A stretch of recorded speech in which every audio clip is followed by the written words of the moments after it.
श्रीलंका में आज जो हालात हैं वो सिविल वॉर की तरफ इशारा कर रही है, जिसकी आशंका बहुत पहले से जताई जा रही थी। पहले कोरोना ने श्रीलंका की अर्थव्यवस्था को चोट पहुंचाई और फिर श्रीलंका चीन के कर्ज के जाल में ऐसा फंसा कि आर्थिक संकट से निकलने के रास्ते बंद हो गए। और आज श्रीलंका अपने इतिहास के सबसे बुरे दौर से गुजर रहा है। तो आखिर इसका जिम्मेदार कौन है, सवाल ये उठता है। इसकी पड़ताल करने वाली आपको ये रिपोर्ट दिखाते हैं।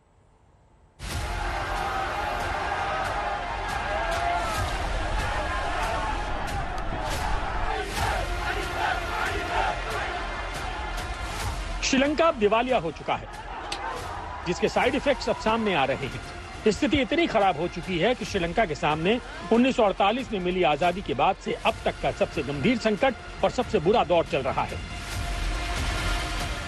यह आर्थिक संकट कितना बड़ा है, इसका अंदाजा आप कुछ तथ्यों से लगाइए। सरकारी आंकड़ों के मुताबिक अभी श्रीलंका में महंगाई की दर 17% को भी पार कर चुकी है। ये पूरे दक्षिण एशिया के किसी भी देश में महंगाई का सबसे भयानक स्तर है। श्रीलंकाई रुपए की वैल्यू पिछले कुछ दिनों में डॉलर के मुकाबले 80% से ज्यादा कम हो चुकी है।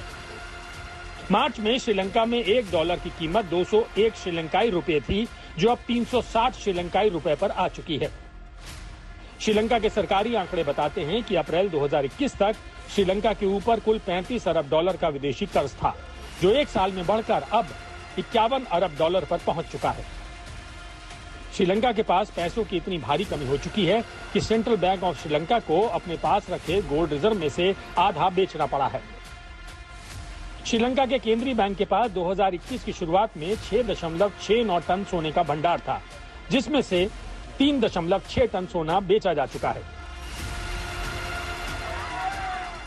पाई के लिए मोहताज हो चुके श्रीलंका की यह हालत हैरान कर देने वाली भी है, क्योंकि 2 साल पहले तक श्रीलंका की अर्थव्यवस्था दक्षिण एशिया की सबसे मजबूत अर्थव्यवस्थाओं में से एक मानी जाती थी। कोरोना महामारी की दस्तक से पहले साल 2019 में विश्व बैंक ने श्रीलंका को दुनिया के हाई मिडिल इनकम वाले देशों की कैटेगरी में अपग्रेड किया था। लेकिन 2 साल में श्रीलंका की इकोनॉमी अर्श से फर्श पर आ गई और अब पाताल में धंस चुकी है। ये कैसे हुआ, इसे भी आपको समझाते हैं। वर्ष 2018 में जहां श्रीलंका का विदेशी मुद्रा भंडार $7.5 अरब था, वो फरवरी 2022 में गिरकर $2.31 अरब रह गया। श्रीलंका सरकार ने मार्च 2020 में विदेशी आयात पर प्रतिबंध लगा दिया था, ताकि विदेशी मुद्रा को बचाया जा सके। लेकिन उसका भी कोई खास असर नहीं पड़ा।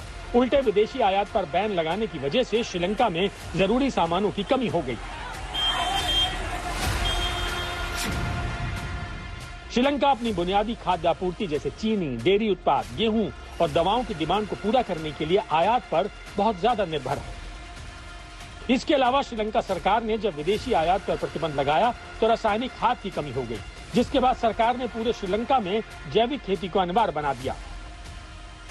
रातों रात रासायनिक खाद की जगह जैविक खाद की तरफ रुख करने से खाद्य उत्पादन बुरी तरह प्रभावित हुआ। एक अनुमान के मुताबिक सरकार के इस फैसले के चलते श्रीलंका का कृषि उत्पादन आधा रह गया। अर्थशास्त्र का नियम है कि अगर डिमांड सप्लाई से ज्यादा हो जाए तो कीमतें बढ़ती हैं। श्रीलंका में भी ऐसा ही हुआ।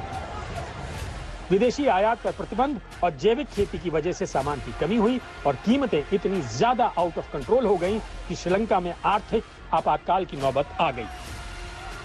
आज तक ब्यूरो।